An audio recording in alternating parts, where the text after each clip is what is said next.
Olá, bem-vindos ao nosso curso de eletrônica. Essa é a nossa aula número 18. Na aula de hoje nós vamos falar sobre a aplicação do transistor bipolar de junção como chave em circuitos digitais.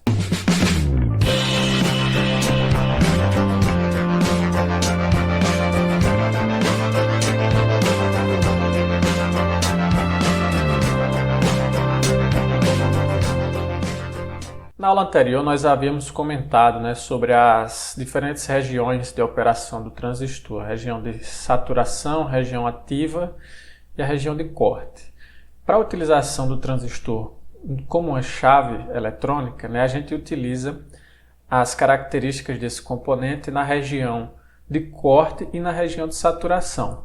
Quando ele estiver na região de corte, ele vai ser equivalente a uma chave aberta, ou seja, ele não vai permitir a passagem de corrente no seu coletor, haverá uma corrente zero no seu coletor.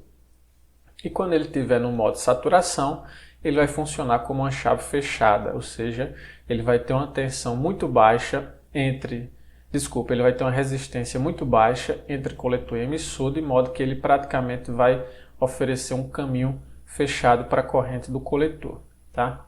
As vantagens de utilizar um transistor como chave é que ele funciona como uma chave digital. Ele exige uma potência muito pequena, ele tem uma perda muito pequena e ele pode ser feita, como ele é um componente de estado sólido, ele pode ser feita operações de chaveamento de milhares de vezes por segundo.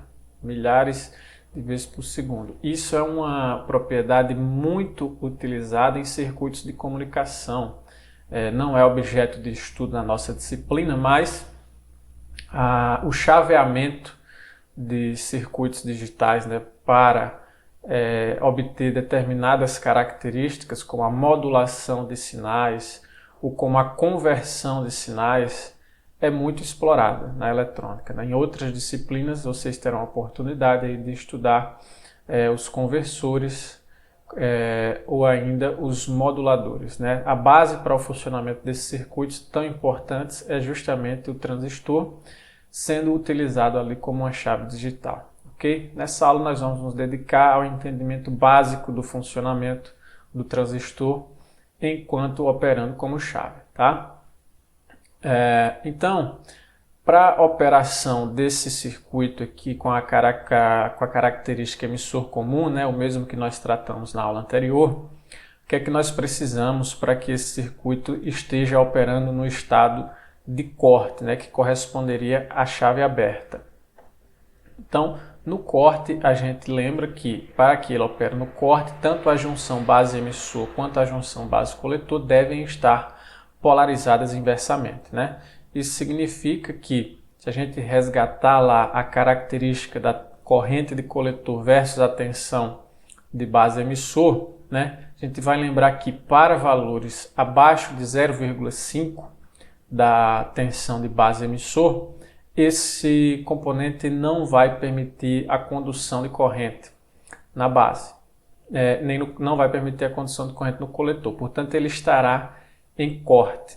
Então, a condição para o transistor estar em corte é a gente colocar um sinal de entrada, um sinal na base, que é o sinal de controle, menor do que 0,5 volts. Aí a gente vai ter uma corrente de base de igual a zero, consequentemente, em relação à corrente de coletor, que é dada em função da corrente de base, também teremos uma corrente igual a zero e, portanto, a tensão aqui no coletor será igual à tensão de alimentação VCC e isso corresponde ao que? A um circuito aberto. Okay? Então não haverá condução de corrente aqui no transistor, ele estará aberto, funcionando aqui nessa situação como uma chave aberta. Agora, para a configuração, para a operação desse componente na saturação, que corresponderia aí à chave fechada. Nós vamos recordar que para essa situação eu preciso ter a junção base-emissor e a junção base-coletor polarizadas, ambas polarizadas diretamente. Tá? Então, como eu obtenho isso? Resgatando aqui mais uma vez a característica da corrente em relação à tensão de base-coletor. A gente vai lembrar que o transistor opera no modo ativo quando essa diferença de tensão entre base e coletor for de até 0,4 volts. Quando essa diferença for maior do que isso, né, ou seja, quando a tensão de base ultrapassar a tensão do coletor por mais de 0,4 volts, então o transistor entra no modo de saturação. Portanto, para garantir que ambas as junções estejam polarizadas, no caso da junção base-emissor, nós já vimos, é muito simples, basta garantir que o sinal de entrada esteja acima de 0,5 volts. Tipicamente, né, para ter uma plena condução de corrente, a gente tem que ter essa tensão aí na faixa de 0,7 volts. Essa tensão, portanto, de 0,7 volts vai garantir a polarização direta da junção base-emissor. No caso da junção base-coletor, pela característica que nós acabamos de discutir, então eu tenho que ter uma tensão de coletor que seja menor do que a tensão de base menos 0,4 volts. Tá? Essa é a condição para eu polarizar diretamente a junção base-coletor. Então, no limiar de saturação, né, exatamente nesse ponto aqui, é uma informação importante a gente saber, né, qual é o limiar a partir do momento que esse transistor vai entrar no modo de saturação. A gente vai ter esse limiar quando essa tensão do coletor for exatamente igual à tensão de base menos 0,4 volts.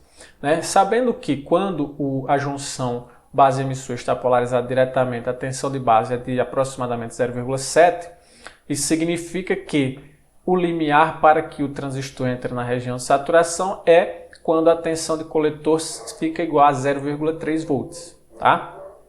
Esse é o limiar.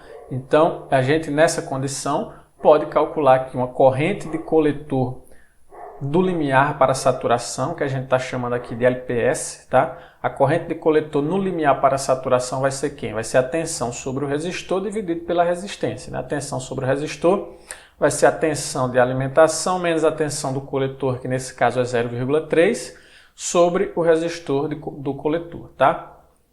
A resistência do coletor. Então essa é a corrente do coletor no limiar para saturação.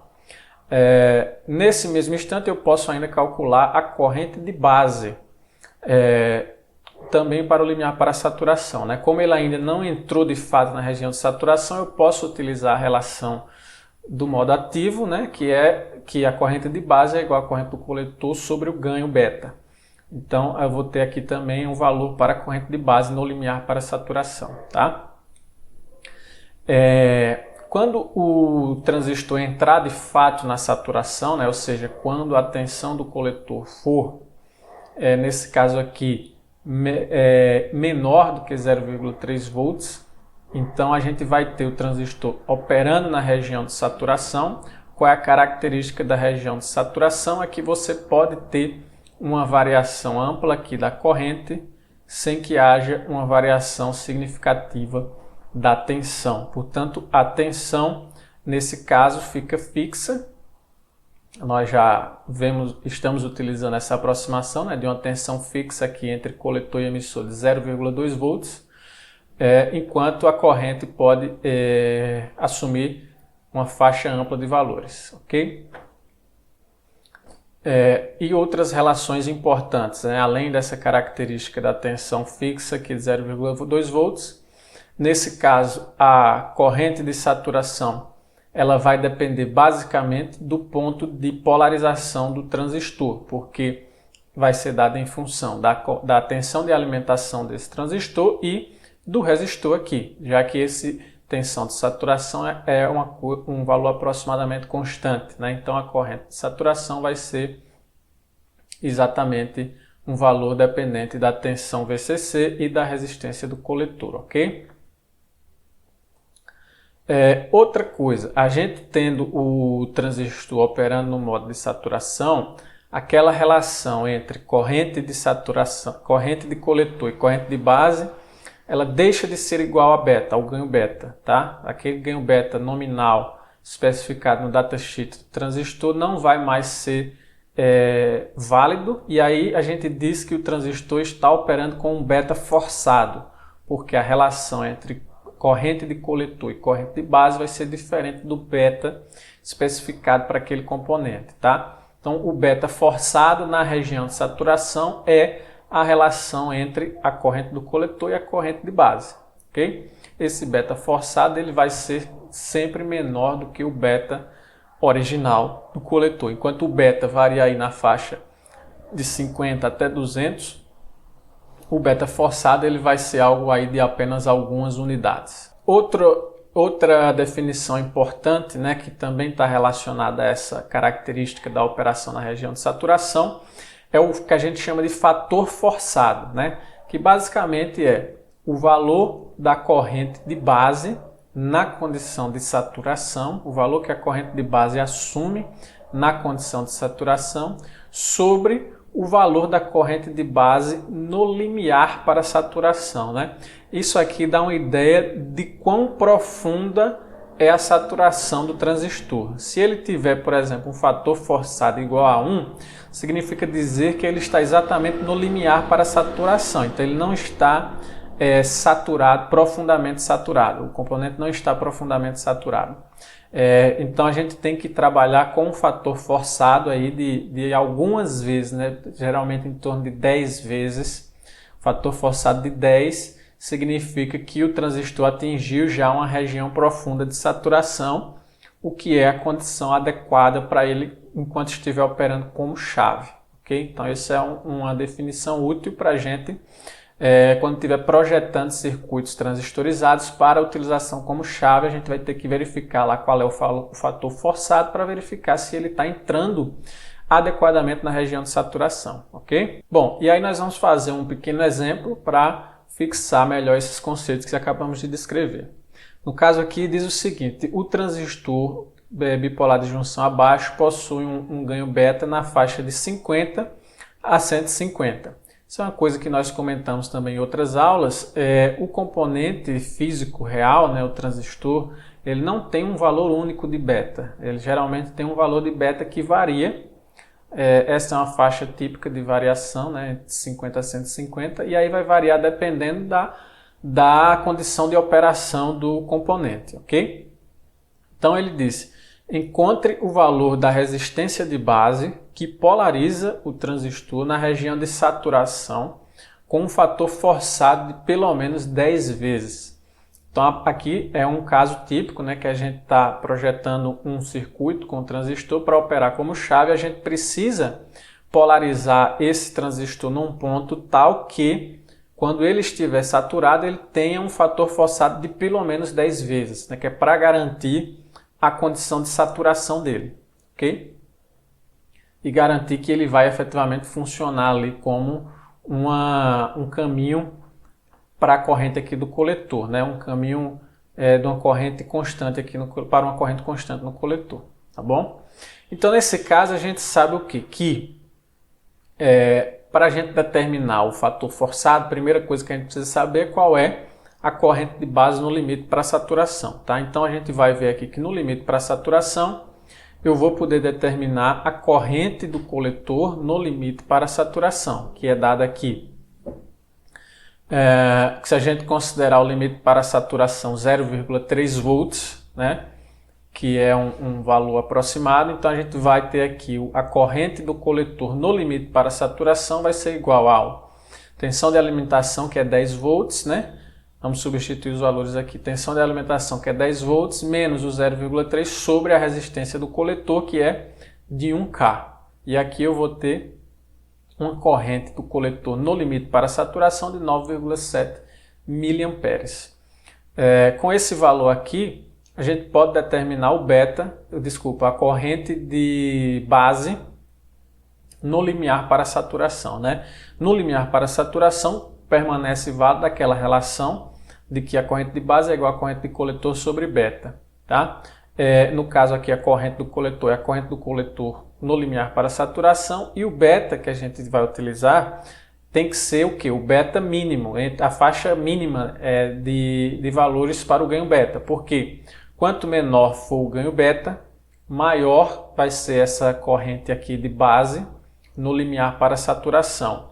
E se a gente resgatar aqui a fórmula do fator forçado, a gente vai ver que quanto maior a corrente de base no limiar para saturação, menor o fator forçado. Portanto, como eu quero um fator de no mínimo 10 vezes, então eu tenho que trabalhar na pior situação possível, que seria a situação em que eu tenho a maior corrente de base, que vai ser justamente quando eu considerar o beta mínimo aqui, que no caso é 50, ok? Então, substituindo aqui os valores, a gente vai encontrar a corrente de base no limiar para saturação vai ser igual a 0,194 miliamperes. E aí, conhecendo esse valor, a gente pode agora determinar qual vai ser a corrente de base, né, na região de saturação com um fator forçado de 10 vezes. Então, substituindo aqui todos os valores, né, eu vou ter um fator forçado de 10 vezes essa corrente aqui no limiar para saturação que eu acabei de calcular. Isso vai me dar o valor da corrente de base na região de saturação, que aqui vai ser 1,94 miliamperes. Conhecendo a corrente de base de 1,94 miliamperes, então a gente pode determinar a resistência de base. Por quê?